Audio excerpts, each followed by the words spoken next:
So much is going on in our country. Well, we got to add to the list the potential of another civil war. Yes, our country is a powder keg. Anything almost could tip it off and cause it to step into another civil war. That's what I want to talk about today. Stay with me.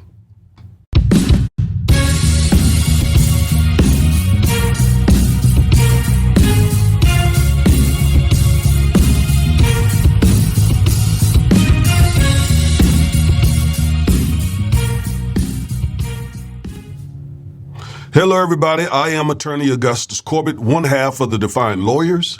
And each and every week, we bring you at least one legal analysis of some trending story having to do with politics, policies, personalities, or pop culture to empower you with the information you need to defy an unjust legal system.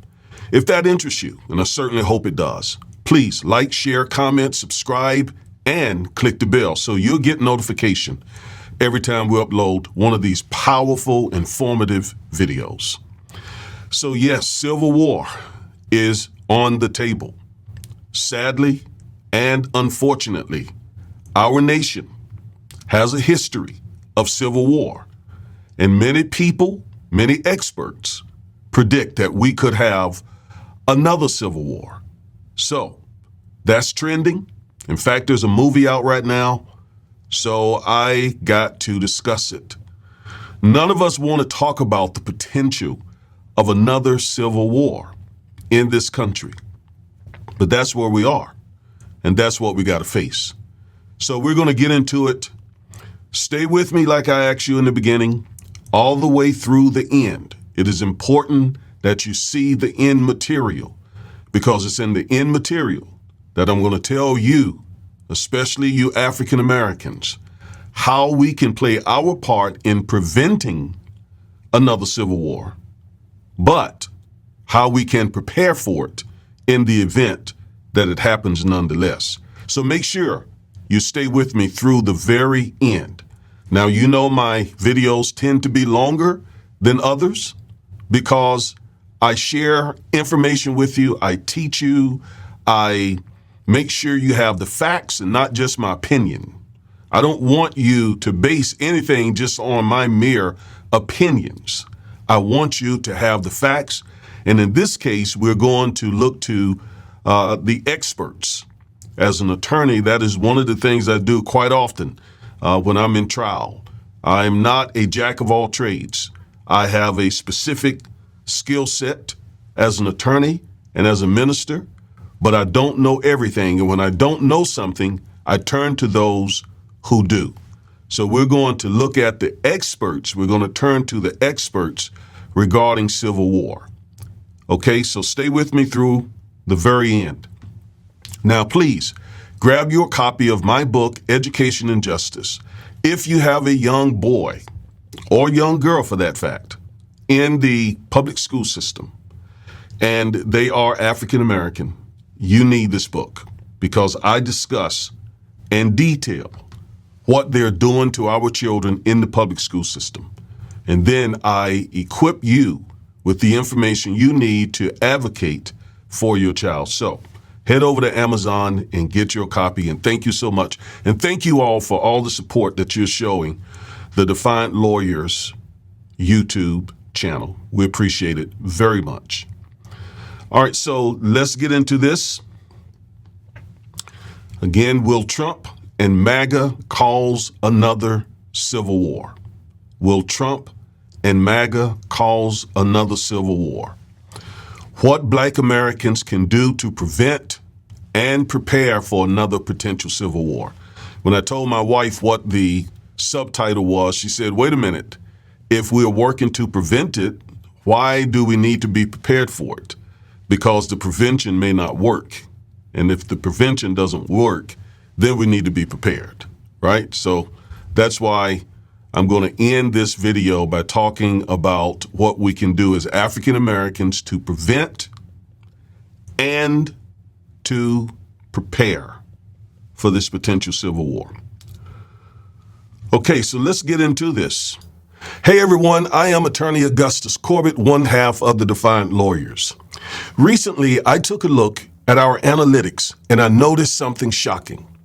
Many of you watch our videos and I believe you enjoy them, but you haven't subscribed yet.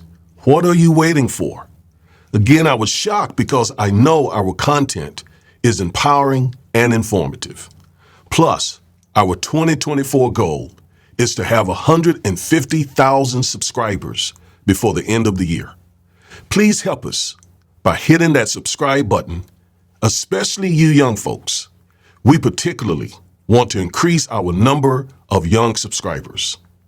Thanks for all your continued support. We appreciate it very much.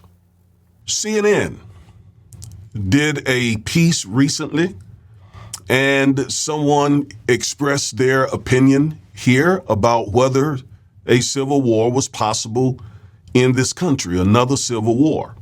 And I want to read a little bit of that article, and we're going to do quite a bit of reading in this video. So 3 months into 2024, it seems dire predictions of political violence are now commonly issued, both by the country's extreme fringes as well as from the mainstream. Former President Donald Trump has been perhaps the most vociferous prognosticator, warning that there would be bedlam in the country should the criminal charges against him lead to a 2024 election loss. So we don't have to wonder who is out there touting and promoting violence and civil war. It is the former president, Donald Trump, unfortunately. Nowadays, even seemingly mundane political procedures can also result in promises of violence. When the U.S. Supreme Court sided with the Biden administration in January, allowing federal border agents to remove concertina wire put in place by the state of Texas, some in elective office said it was a sign of civil war. In its threat assessment for 2024, the Department of Homeland Security forecast that, among other threats, the 2024 election cycle would be a key event for possible violence. So there it is. Now, in her 2022 book, How Civil Wars Start and How to Stop Them, renowned political scientist Barbara F. Walter argues that we are closer to civil war than any of us would like to believe because of a toxic mix of political extremism and polarization, social and cultural tribalism, the popular embrace of conspiracy theories, proliferation of guns and well-armed militias, and the erosion of faith in government and the liberal Western democratic state. Among the key factors she cites is accelerationism, which Walter describes as the apocalyptic belief that modern society is irredeemable and that its end must be hastened so that a new order can be brought into being. So that's where we are.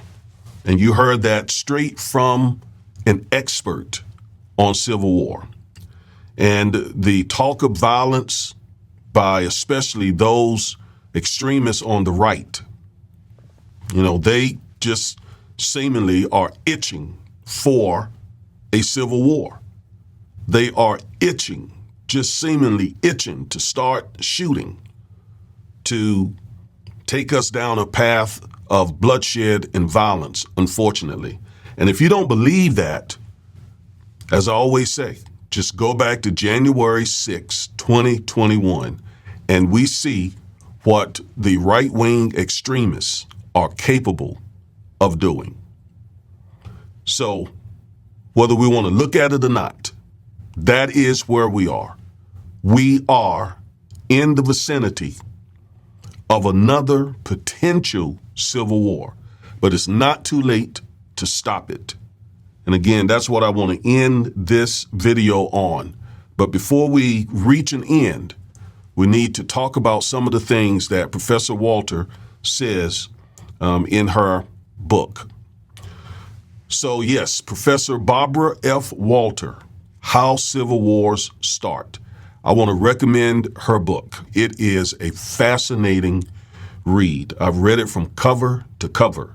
Again, fascinating. All right. Now, Professor Barbara F. Walter, PhD, is one of the world's leading experts on civil wars, violent extremism, and domestic terror. She is the author of 5 books. She's also the Rohr Professor of International Affairs at the School of Global Policy and Strategy at UC San Diego. That is the University of California, San Diego.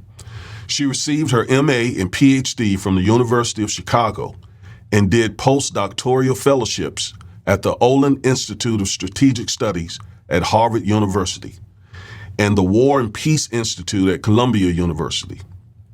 Walter is a member of the American Academy of Arts and Sciences and the National Academy of Sciences. So we see here Professor Walter is more than qualified. I just qualified her.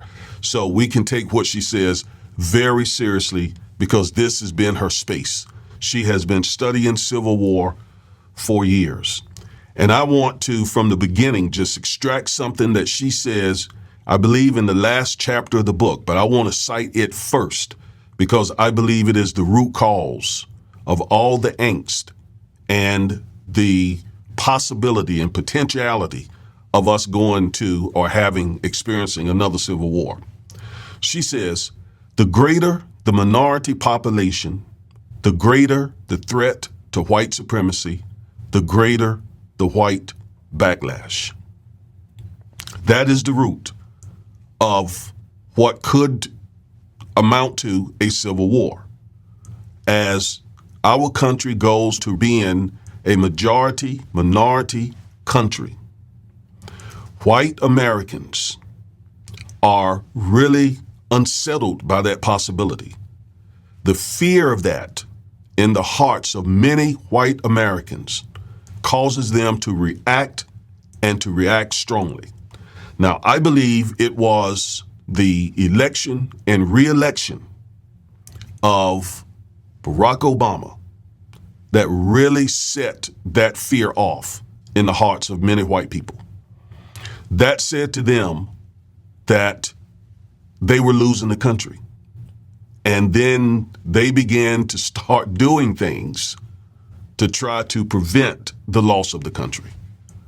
They don't want to be a country where the minorities are the majority because they have enjoyed white dominance, white supremacy for centuries here in America.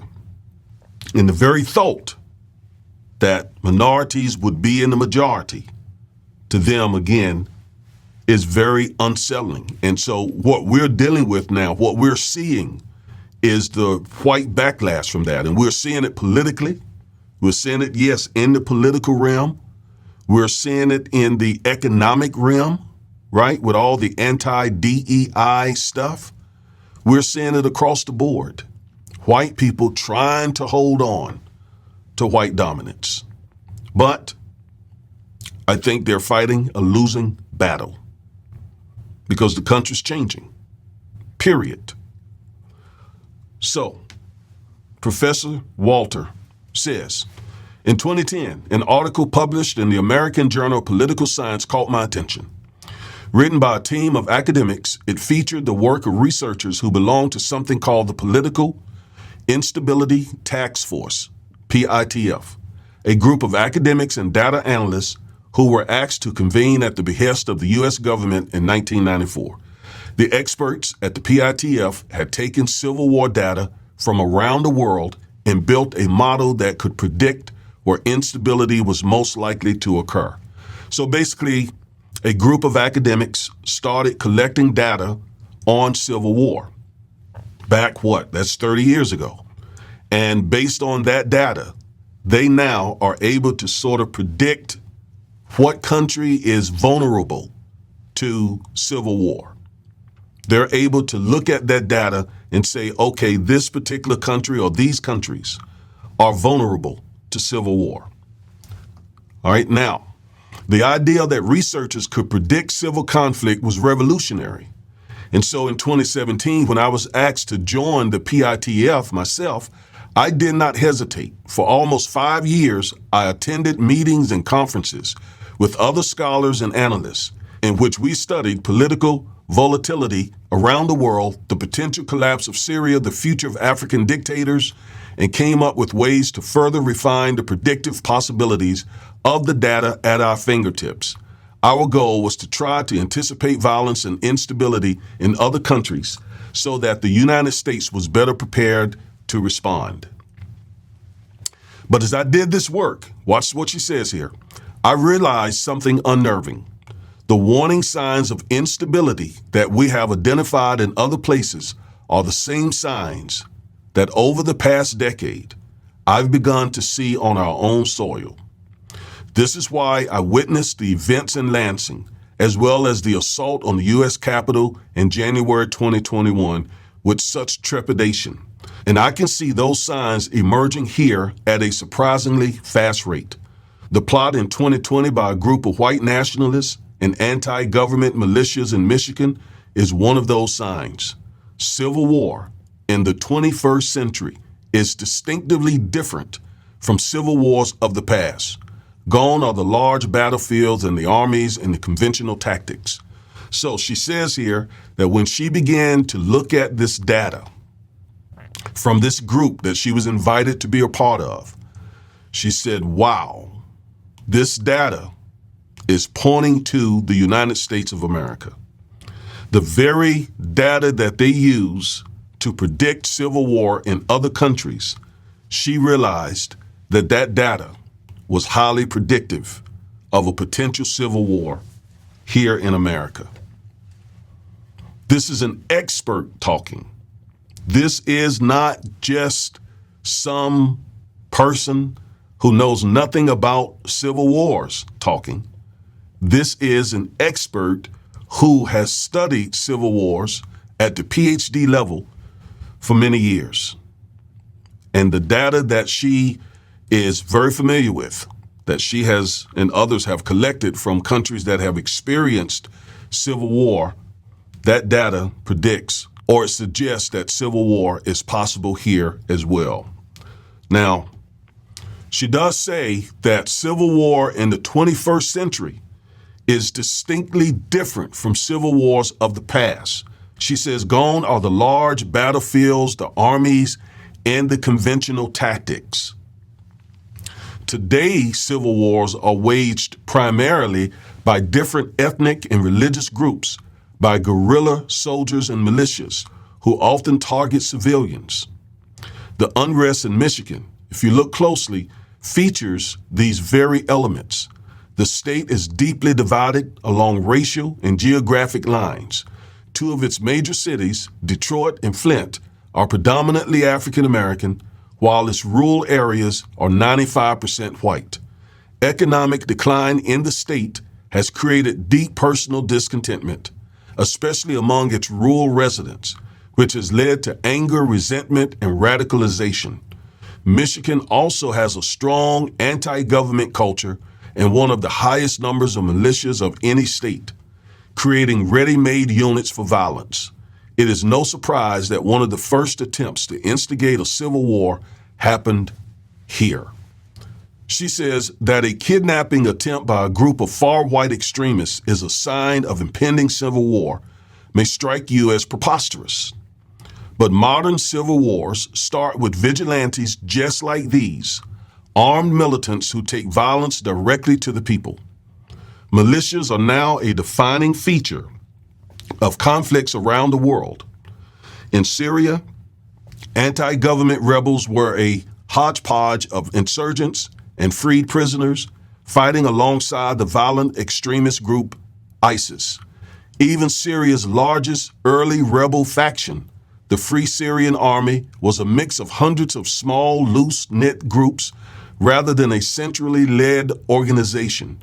Ukraine's current civil war is being fought by bandits, warlords, private military companies, foreign mercenaries, and regular insurgents. The same is true in Afghanistan and Yemen. The era of a single, regimented, and hierarchical fighting force in official military uniform using conventional weapons is over. And I think that is critical because she is talking about the type of insurgency that we saw again on January 6, 2021. Not what we learned from the history books about how the North and the South, again, faced each other on battlefields. No, that's not what we're looking at. And that's based on the data that she has studied from around the world from other civil wars. So she goes on to say, today's rebel groups rely on guerrilla warfare and organized terror. A sniper firing from a rooftop, a homemade bomb delivered in a package, detonated in a truck, or concealed on the side of a road. So she's showing and telling us, based on current civil wars or past civil wars in the recent past, how these civil wars are fought, so that we can have an understanding of how it would likely be fought here should, God forbid, our country experience another civil war. Most Americans cannot imagine another civil war in their country. They assume our democracy is too resilient, too robust to devolve into conflict, or they assume that our country is too wealthy and advanced to turn on itself, or they assume that any rebellion would quickly be stamped out by our powerful government, giving the rebels no chance. They see the Whitmer kidnapping plot or even the storming of the U.S. Capitol as isolated incidents, the frustrated acts of a small group of violent extremists. But this is because they don't know how civil wars start. This is an expert warning us to take this threat of another civil war very seriously. Don't think about civil war in the terms and the ways that we learned about civil war from the 19th century, right? The civil war we experienced here over slavery. It's very different. So let's read some from chapter 1. Now, we're doing a lot of reading because, again, I want you to get it from the horse's mouth. I don't want to paraphrase what she's saying. This is too critical. It's too important. So I want you to read it for yourself and see it for yourself as she relays it in her words. All right, so she says, over the past 100 years, the world has experienced the greatest expansion of freedom and political rights in the history of mankind. In 1900, democracies barely existed, but by 1948, world leaders had embraced the Universal Declaration of Human Rights, which was signed by almost all of the UN member states. It asserted that every person had the right to participate in his or her government, the right to freedom of speech, religion, and peaceful assembly, and that they had these rights no matter their sex, language, race, color, religion, birth status, or political views. Today, almost 60% of the world's countries are democratic. So she's saying over the last 100 years, the world has experienced this growth of democracies. And she's going to go on to say that that has been good for the world because people really appreciate freedom. A freedom that includes everyone, blacks, whites, Asians, Arabs, Indians, so on and so on, right? People feel better. Folks are less likely to become violent when they feel that they are participating in their government. Unlike, for example, the Declaration of Independence of our country here, that was written primarily for white male property owners. That started out wrong in the first place. So these democracies around the world and the democracy, the Democratic Republic that we evolved into here in America over a 400-year long fight, we had to fight to produce the type of Democratic Republic or democracy for short that we have today. And that brings about stability. People, again, are less likely to rise in arms and violence when they feel like they are able to participate in the forward movement of their country. So the expansion and growth of democracies has been good. So she says citizens of liberal democracies have more political and civil rights than those who live in non-democracies. They participate more in the political life of their nations, have greater protections from discrimination and repression, and receive a greater percentage of state resources. They are also happier, wealthier, better educated, and generally have a higher life expectancy than people who live in dictatorships. It's the reason refugees risk their lives to reach Europe, fleeing more repressive countries in the Middle East, Central Asia, and Africa, and it's why President Bush, after invading Iraq, felt confident that the United States would establish a free Iraq at the heart of the Middle East and inspire a global democratic revolution. Professor Walter goes on to say, there's another big benefit of democratic governance. Full democracies, listen very carefully, are less likely to go to war against their fellow citizens and against citizens of other democracies. Let me read it again. Full democracies are less likely to go to war against their fellow citizens and against citizens in other democracies. People may disagree about what form democracy takes. They may be frustrated with democracy's need for consensus and compromise. But given a choice between democracy and dictatorship, most will gladly take democracy. That is critical. Democracies tend not to experience civil war. Stated differently, civil wars are less likely to occur in democracies. So let me stop and give you three definitions that are important when talking about civil war. So first, autocracy, a government at the will of one man called an autocrat, unchecked by constitutional restrictions or limitations. Democracy, that form of government in which the sovereign power resides in and is exercised by the whole body of free citizens. Anocracy, they are neither full autocracies nor democracies, but something in between. So look at what she says. You have on both ends of a spectrum, you got an autocracy, and at the other end, a democracy. And somewhere in the middle is an anocracy. Autocracy, democracy, and in the middle, an anocracy. All right, let's go back now with that in mind. And she's going to explain which of those three forms of government are most likely to bring about a civil war. It turns out that one of the best predictions of whether a country will experience a civil war is whether it is moving toward or away from democracy.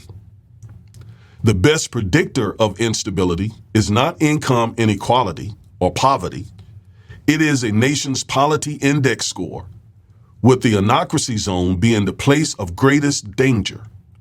Anocracies, particularly those with more democratic than autocratic features, what the task force called partial democracies, were twice as likely as autocracies to experience political instability or civil war, and 3 times as likely as democracies.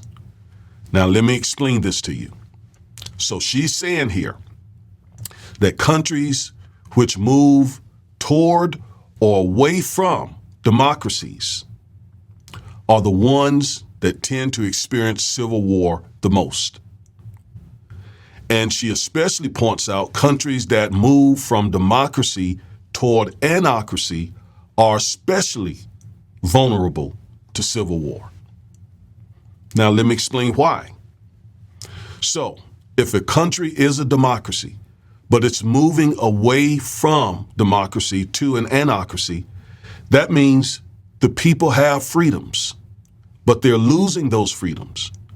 But because they still have some of those freedoms, they're able to arm themselves and to become violent toward each other. Whereas with an autocracy that's moving toward anocracy, the people have less freedoms to arm themselves and to bring about war, civil war especially. So the autocracy, again, remember that is a person, an autocrat who rules over that country with an ironclad grip, and the people are not able to rise up because they are under the power of that autocrat, versus people who are in a democracy who are enjoying some freedoms, but the democracy is moving toward anocracy. Still, those freedoms that those folks had in that democracy that's now backsliding toward an anocracy has enabled those people to arm themselves, to express themselves, and therefore bring about a civil war. That describes our country. We are a democracy, a democratic republic. And let me just say, because I said in a prior video, and I want to make sure you understand the difference between a democratic republic and a democracy. Let's just say our style democracy is a democracy with checks and balances, right? It's not pure people ruled. There are all kinds of checks and balances that our Constitution put in place, right? The legislative branch checks the executive branch, and the executive branch checks the judicial branch, and even within the legislative branch, Congress is made up of the House of Representatives and the Senate. So they're checking each other. So there are a whole bunch of checks and balances. And then you got the federal government and the states checking the federal government checking the states. So we are a democracy with a whole lot of checks and balances. So anyway, because we are a democracy, people have had freedoms. First Amendment freedoms, Second Amendment freedoms, third, fourth, fifth, sixth, seventh, eighth, 10, all types of freedoms. And because of those freedoms, we have a whole lot more say, whole lot more freedoms to express ourselves, to arm ourselves, and so on. But you see it, we're moving away from our democracy. Donald Trump wants to be an autocrat, and many of his supporters want him to be an autocrat. So they are trying to move the country away from our democracy. And as they get us further and further and further away from our democracy, that brings us into a very dangerous zone, Professor Walter says, the zone of anocracy. As we backslide from democracy, that brings us to this middle area of anocracy, which the data says really is the danger zone for civil wars. And we literally see it. Literally saw Donald Trump in his first administration go after the institutions of our democratic republic. The press, the education system, the voting system, the criminal justice system, the Department of Defense, and various other institutions that Trump showed no respect toward. None. And all the while, what was happening? Moving us, inching us further and further and further away from democracy to this danger zone of anocracy, which strongly increases the possibility of a civil war. Now, this is what the experts are telling us. That's what Professor Walter is saying in her book here. Okay, let's read more. Watch this.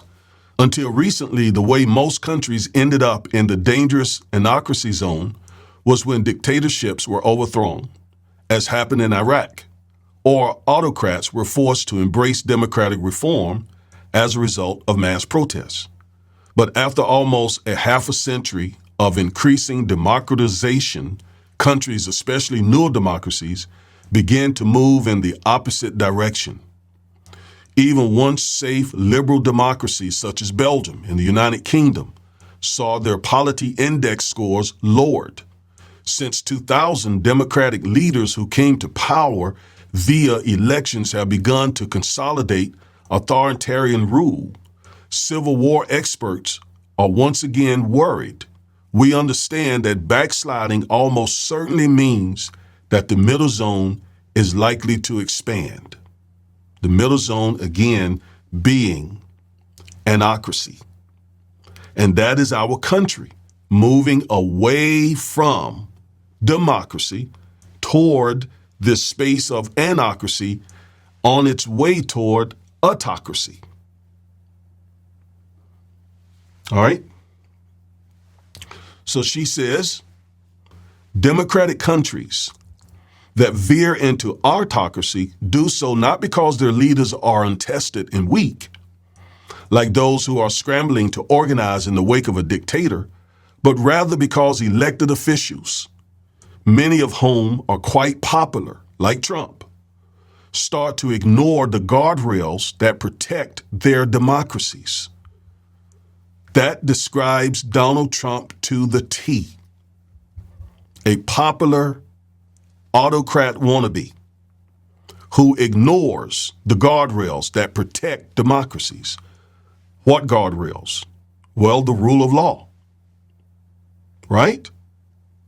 The rule of law, the election system, where there's always that peaceful transfer of power, and other institutions that he ignore that are put there, again, to bring about what? Checks and balances to protect this democracy, this democratic republic that we have built over 400 years.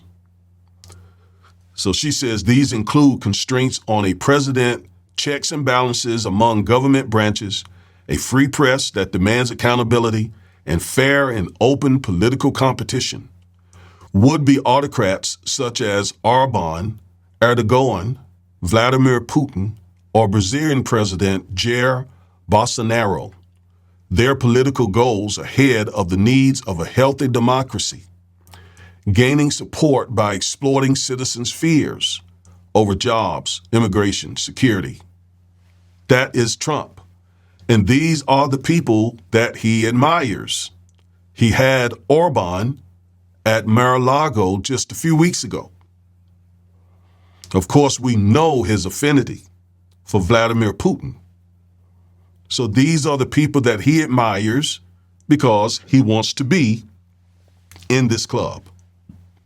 Moving our country away from democracy to anocracy, which is the danger zone for civil war. And the next step is autocracy. They persuade citizens that democracy as it has existed will lead to more corruption, more lies, and greater bungling of economic and social policy. They decry political leaders' compromises as ineffective and the government as a failure. They understand that if they can persuade citizens that strong leadership and law and order are necessary, citizens will voluntarily vote them into office. People will often sacrifice freedom if they believe it will make them more secure. Then, once in power, these leaders plunge their countries into anocracy by exploiting weaknesses in the Constitution, electoral system, and judiciary. You see why I'm reading this to you? I want you to see what the experts see. Because what we just read describes the 4 years that Trump was in office, describes it to a T. And this is what the experts see with those autocratic type leaders, Orban, Putin, and others. And it's the exact thing that Trump wants to do here in many of his followers. Because what they want is a white ethno state rather than a multi-ethnic country. They want a country that remains under the ironclad control of white supremacy. And if that means making Trump an autocrat, they're all for it. But the problem is, the more Trump and MAGA takes us away from democracy, the more we get into the range of anarchy, and civil war increases dramatically. That's the problem.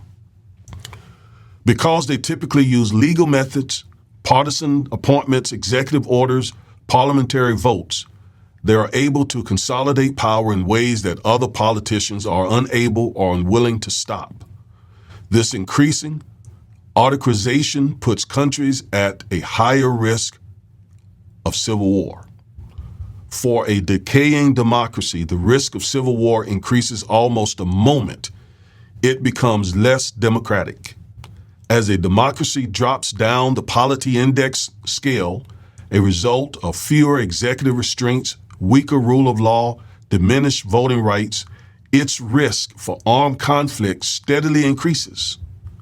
This risk peaks when it hits a score of between +1 to -1, the point when citizens face the prospect of real autocracy. The chance of civil war then sharply drops if the country weathers this moment by becoming even more authoritarian or changes course and begins to rebuild its democracy. Now again, remember what I said. When a country is democratic, civil war typically doesn't happen. That's based on the research. It's during an anarchy that civil war, the possibility and potential of civil war skyrockets. When a country gets over into this autocratic area, civil war is almost non-existent because the people are under the strong control of the government. So it's countries exactly as ours is that are more vulnerable to civil war as they start backsliding. And she says the moment they start backsliding from democracy toward this anarchic system. All right, let's keep reading. I know we're doing a lot of reading, but I want you to understand where we are here. Now, here she talks about, and we read it earlier, accelerationism. Accelerationism. I want you to pay very close attention to what we're about to read. America's extremists today subscribe to an ideal known as accelerationism, the apocalyptic belief that modern society is irredeemable and that its end must be hastened so that a new order can be brought into being. Now, I want you to understand what you just read. Accelerationism is this apocalyptic belief that a country is so corrupted, so messed up, that the end of that country has to be hastened. In other words, it needs to be brought down fast so that a new order can begin, can emerge. And she says that is the belief of our country's extremists, these extremist groups. So that's why they take no compromise, the extremists, none, no compromise. In their minds, the only thing that can be done at this point is to bring the country down so that a new order can be established. No compromising, none of that. No democratic compromising, no political compromising, just bring it down so that something new, again, a white ethno-state, can begin. She goes on to say, in a way, it's their language for pushing the country up the insurgency scale and perhaps also toward ethnic cleansing. Wow. Adherents believe that they are not making enough progress through regular means, rallies, election of right-wing politicians, and as a result must precipitate the change through violence. As the terrorism expert J.J. McNabb has explained, they are looking for any excuse from COVID lockdowns to protests for racial justice to incite conflict. The hope is that this will set off a chain reaction of violence, which will in turn cause moderate citizens, their eyes now open to government oppression and social injustice, to join their cause. So, wow, the extremist believes in this notion of accelerationism, where this thing has to come down. The country has to come down. It has to fall. They have to violently bring it down so that a new world order can be established, one that, again, is based on white supremacy. And that is accomplished by acts of violence. And it is justified based on anything, she says, like the COVID lockdowns. You know, they interpreted that as the government is taking away your freedoms. Wearing masks is taking away your freedoms. Vaccinations, taking away your freedoms. So they will use any and everything. The protests from the George Floyd lynching. How did they interpret that? How did Trump handle that? They're taking away your freedoms. The Civil Rights Act, taking away your freedoms. The Voting Rights Act, taking away your freedoms. Any and everything that they deem that infringes on white supremacy can be used to justify violence and hopefully turn the hearts of moderate whites toward them so that, you know, their numbers will increase and they can succeed in bringing about this new white world order. She says it's noteworthy that the United States has the highest number of privately owned firearms globally, although it makes up just 4% of the global population. So now she's talking about the proliferation of guns in our country. So she says again, although it makes up just 4% of the global population, it holds around 40% of all civilian firearms, according to research from the Small Arms Survey based in Switzerland. The estimates suggest there are 393 million private firearms in the U.S., more than the combined total in the top 25 countries. Furthermore, the year 2020 set a record with nearly 23 million firearms purchased, the highest annual number documented. Why so many guns were bought in 2020? Because, as she explained, the measures to control COVID were exploited to say that the government is taking away your freedoms. So folks, white people especially, went out and started buying a bunch of guns. And in response, an increased number of black folks started buying guns and other ethnic groups. So again, just adding to this powder keg that could explode into a civil war. All right, now that's all we're going to read from her book. Now we're going to turn our attention to what to do about this, right? So I'm sure a lot of African Americans would say, well, if they start this civil war thing here that you're talking about, what about law enforcement? Won't law enforcement protect us? Well, I wouldn't be so sure. And let me explain why. White supremacist groups have infiltrated U.S. law enforcement agencies in every region of the country over the last 2 decades. According to a new report about the ties between police and far-right vigilante groups, in a timely new analysis, Michael Gurman, a former FBI special agent, has written extensively on the ways that U.S. law enforcement have failed to respond to far-right domestic terror threats. Concludes that U.S. law enforcement officials have been tied to racist militant activities in more than a dozen states since 2000, and hundreds of police officers have been caught posting racist and bigoted social media content.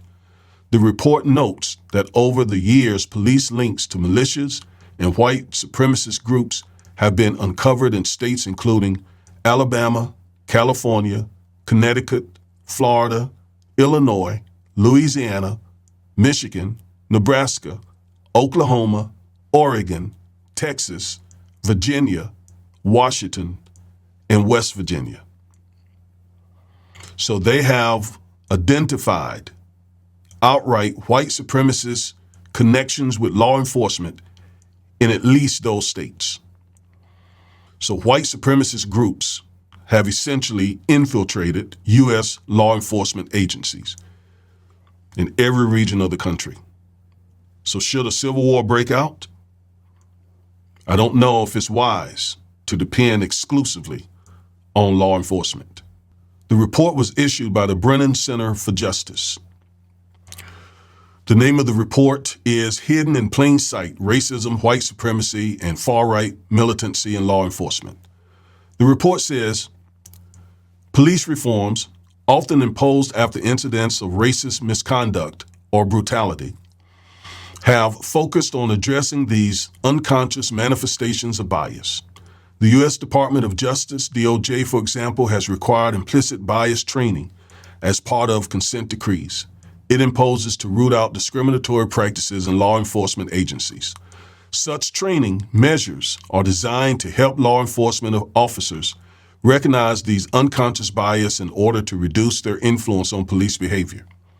These reforms, while well-intentioned, leave unaddressed an especially harmful form of bias, which remains entrenched within law enforcement: explicit racism. So this report says the real issue is not just implicit bias. It's explicit racism, explicit, blatant racism in law enforcement. Explicit racism in law enforcement takes many forms, from membership or affiliation with violent white supremacists or far-right militant groups, to engaging in racially discriminatory behavior toward the public, or law enforcement colleagues, to making racist remarks and sharing them on social media. While it is widely acknowledged that racist officers subsist within police departments around the country, federal, state, and local governments are doing far too little to proactively identify them, report their behavior to prosecutors who might unwittingly rely on their testimony in criminal cases, or protect the diverse communities they are sworn to serve. This report tells us, not based on anecdotes, but based on research, that white supremacists have infiltrated many, many law enforcement agencies across this country. And I can tell you myself, as a civil rights attorney, as a criminal defense attorney, I see all too often, all too common, racist law enforcement officers. And I'm going to tell you this too. There are a whole lot of black officers you also cannot trust, because they are supporting their white supremacist law enforcement brothers.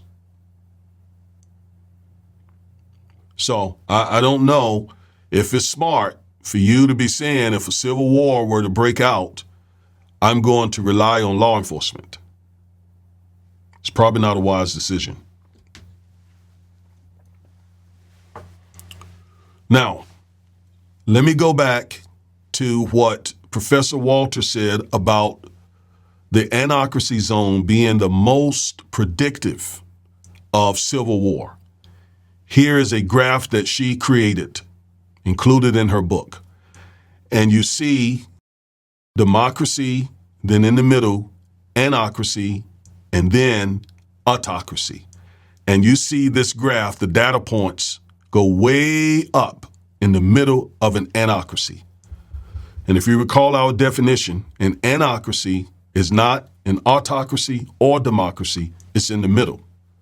And countries enter the anocracy zone when they move away from democracy, such as our country, or move away from autocracy.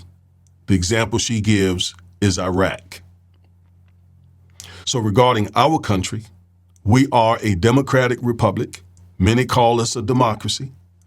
And as we start moving away from those democratic principles and institutions toward the anarchy, then our chances of civil war begins to increase dramatically. And that is exactly what is happening. And it really accelerated during Trump's first administration. All right? So I wanted you to see the graph, to see this anarchic zone where civil wars tend to occur. Now, one last graph here. So we see from this particular slide what brought about increased gun sales from 2010 to now. First, the Obama years. Fear was struck in the hearts of many whites that this was now the beginning of the end for white supremacy. A black president elected and reelected. So let's buy guns to protect white supremacy. And so gun sales increased dramatically. But the biggest jump occurred when COVID hit the scene. 2020 was a record-setting year for gun sales. All the policies and measures that the government implemented to control COVID, the far right began to tell the GOP, Republicans, whites, that the government was trying to take over your life, trying to take away and strip away your freedoms. But something else happened in 2020. The lynching of George Floyd and a whole lot of protests. Blacks and whites began to hit the streets in protest. Some were saying that this was a racial reckoning. Well, Donald Trump was also fanning the flames, right, of racial hatred, and others along with him. And they were saying, buy more guns, arm yourselves, because all this protest may be the beginning of a civil war. So buy guns. And as I said earlier, a whole lot of black folks too began to buy guns.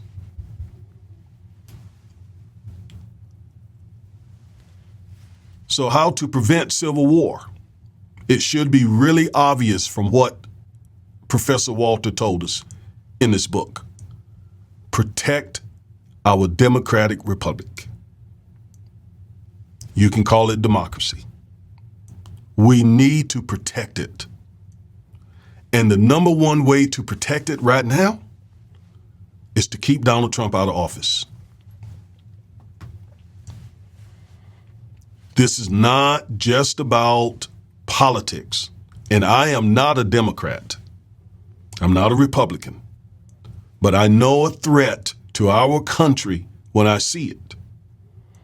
And this professor, based on data and research, is warning us that as the country follows Trump away from democracy into anarchy, that increases the chance of civil war.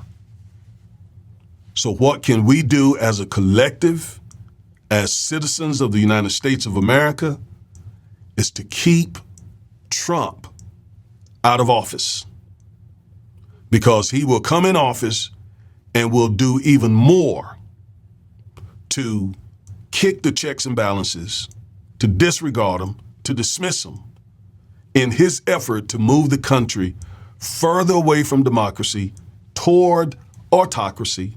But before the country can become autocratic, it will become anarchic, which will skyrocket the chances of civil war. So the most important thing that we can do to prevent civil war, folks, is to keep Donald Trump out of office. Now,